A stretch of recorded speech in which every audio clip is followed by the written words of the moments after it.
আলাইকুম রহমতুল্লাহি ওয়া বারাকাতুহু। আমার যে প্রিয় ভাই ও বন্ধুরা, আমার ছোট্ট একটা কথা, আপনারা যারা ফেসবুকে লেখালেখি করেন বাবা দিবস মা দিবস, আল্লাহ 30টা দিনে মা বাবা দিবস, কিন্তু একটা দিনকে ভিত্তি করে আজকে আমাদের সোশ্যাল মিডিয়াতে অনেক লেখালেখি হয় বাবা দিবস মা দিবস এই দিবস দিবস, কিন্তু মানুষ এত বেকুব নয়।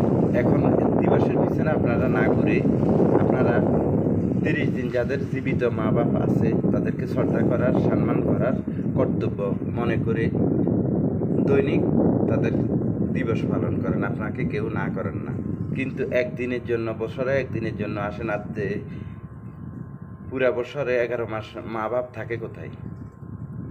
অনেক সুশিক্ষিতর নামে কুশিক্ষিত সন্তানেরা মা বাপকে বৃদ্ধাশ্রমে পাঠায়। আর আমাদের মতো কিছু লোক বা ফেসবুকে লেখালেখি করি, হ্যাঁ কিছু আছে মায়া মহব্বত আছে, কিন্তু সবাই যে খারাপ তা নয়।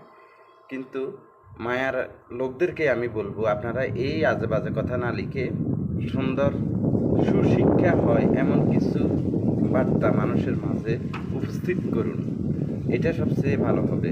আমার কথার ভিতরে আপনারা কতটুকু লজিক পান আনলজিক পান সেটা আমার বড় কথা না, কিন্তু আমার মতে আল্লাহ 30 দিনই মা বাপ দিবস পালন করা এটা সন্তানের জন্য উচিত।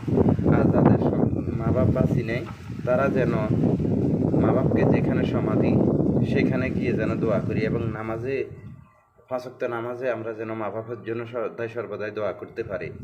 মা বাবা আমাদেরকে কি দিয়ে গেছে বা না দিয়ে গেছে সেদিকে আমরা না তাকাই, আমরা যেন সবসময় মা বাবার জন্য দোয়া করি। এই কারণে, কেননা এই সুন্দর পৃথিবীতে আলো বাতাস একমাত্র মা বাপে দেখাইছে। আলহামদুলিল্লাহ, শকর আলহামদুলিল্লাহ, আমার তকদিরে যেটা আছে এটা হবে। কিন্তু কিছু কুলাঙ্গার শিক্ষিতর নামে কুশিক্ষিত, তাদের মা বাপ আজকে বৃদ্ধাশ্রমে হতভাগা হতদরিদ্র চেয়েও খারাপ অবস্থায় আছে। তাদের উপরে আল্লাহ লানত।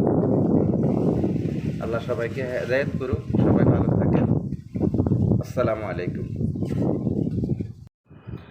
আমরা যারা সন্তান হিসেবে পরিচিত আছি, আমরা সবসময় 2 টাকা রুজি করার পরে আমাদের চোখ বড় হয়ে যায়।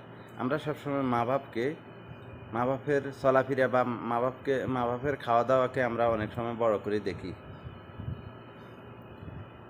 কিন্তু আমরা যেন আপন আপন ক্ষেত্রে থেকে মা বাপকে শ্রদ্ধা করা শিখি, ভালোবাসা দেওয়া শিখি, তাহলে আমরা ভবিষ্যৎ প্রজন্মের কাছে আমাদের ভালোবাসা পাবো। না হলে আমার সন্তানও আমার সাথে একই আচরণ করবে, এই বৃদ্ধাশ্রমে আমাদেরকে পাঠিয়ে দিবে। দয়া করে সবাই এই কথাগুলো মাথায় রাখবেন। আমার আচরণের উপরে ভিত্তি করি আমার ভবিষ্যৎ প্রজন্ম আমার সাথে ওই রকম আচরণ করবে। আল্লাহ সবাইকে বুঝার তৌফিক দান করুক।